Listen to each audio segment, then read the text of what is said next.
Tahukah para stop penyebab Amerika kalah dalam perang di Vietnam? Keterlibatan Amerika dalam perang Vietnam mendapatkan kecaman dari dunia internasional dan rakyatnya sendiri. Salah satu alasannya adalah program mobilisasi pemuda yang menginjak 18 tahun untuk dikirim ke Vietnam oleh Presiden Johnson dan diteruskan oleh Presiden Nixon. Mobilisasi ini mengingatkan rakyat Amerika pada Perang Dunia II.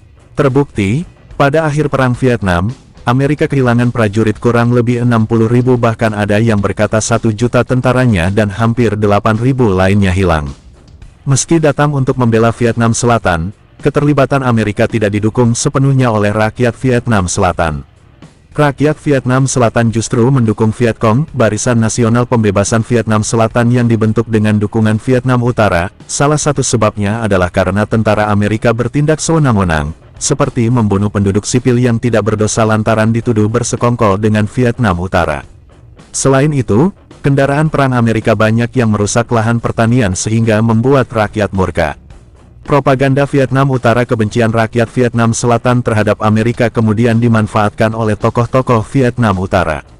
Tokoh-tokoh Vietnam Utara selalu menyebarkan propaganda bahwa Vietnam Selatan dan Utara adalah satu, sehingga mereka harus mengusir Amerika. Mereka juga menyamakan Amerika dengan penjajah Perancis, sehingga semangat untuk melawan dari rakyat selatan pun tinggi. Cara ini dipadukan dengan operasi militer konvensional yang kemudian disebut sebagai strategi PEG Peasants, Enemy, Guerrilla artinya petani, musuh, gerilya, di mana tentara Vietnam Utara mendekati para petani yang dapat memenuhi kebutuhan makan mereka, kemudian melakukan propaganda, serta melakukan perang gerilya. Amerika juga tidak menguasai medan perang. Sejak melawan Perancis, baik Viet Cong dan Viet Minh telah menguasai jalur-jalur penting, termasuk terowongan rahasia, yang oleh pasukan Amerika disebut sebagai terowongan maut. Terowongan yang terkenal adalah terowongan Cu Chi, yang letaknya sangat strategis untuk menggempur tentara Amerika di Vietnam Selatan. Perlengkapan seperti barak-barak, fasilitas kesehatan, dan logistik, juga telah tersusun rapi di bawah tanah. Hal itulah yang membuat pasukan Viet Cong dan Viet Minh lebih unggul dari Amerika, yang notabene memiliki persenjataan lebih canggih. Amerika juga meremehkan Viet Cong. Amerika selalu membedakan Viet Cong dengan tentara Vietnam Utara atau Viet Minh.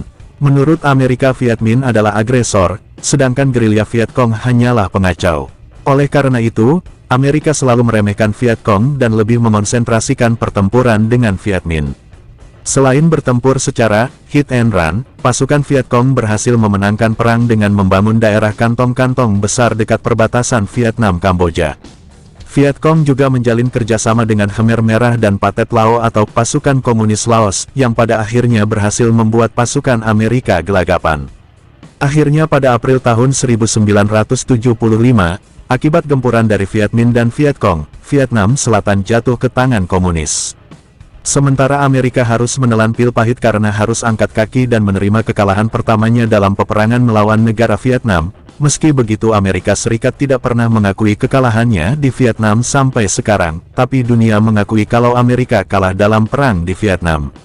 Bagaimana menurut para stok tentang berita ini? Silahkan adu mulut kalian di kolom komentar.